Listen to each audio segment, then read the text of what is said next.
And we are back with a new year and new reviews. That's a happy new year to you, and you. And my Christmas film of choice this holiday season had to be 688. Now, yeah, before I get started with this movie review, please like, comment, follow, and tell a friend about this review page, why don't you?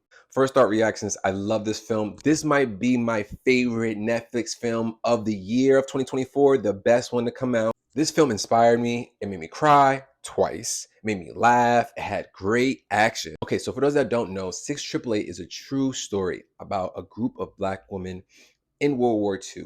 Basically, long story short, in World War II, they needed people to get the mail. There was over a year where no one was getting their mail, sending it out, or receiving it. And basically, with the help of Kerry Washington's character, this woman leads a bunch of Black women into battle behind enemy lines to go through mail, figure it out. Mind you, this mail is at least 10 months old. It's like moldy, rats some bit through it. And they only had less than 6 months, because y'all know they always make the playing field unfair in America. They were given 6 months to send out maybe over 10,000 letters. Now, I can't deny, Tyler Perry knows how to shoot a war scene.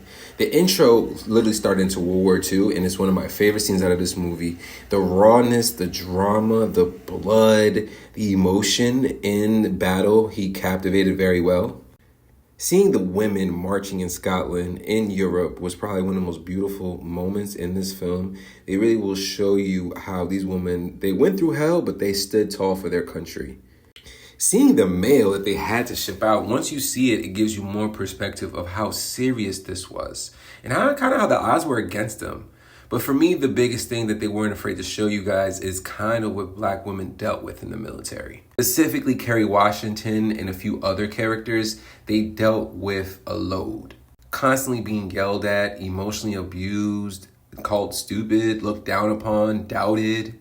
Kerry Washington had multiple scenes where she had to not only defend herself, but defend her whole squad.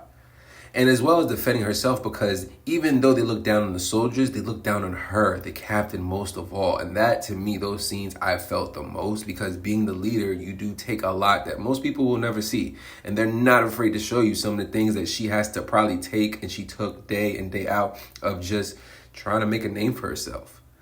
You know, like things like this in American history, I think isn't spoken about enough. And honestly, I could watch this again 3 times. Now, we can start with the cons. There's not much cons, but the writing. I will start with the writing is the one flaw maybe in this film. It's done by Tyler Perry, and I feel this man just needs other writers. Now, with that being said, I adore this film. Nonetheless, this was an amazing holiday film, but I do wish this came out around Black History Month or Juneteenth. Would have been a great choice. But let me know your thoughts in the comments. Have you seen 6888? Is this your type of film? Do you like war movies and biopics?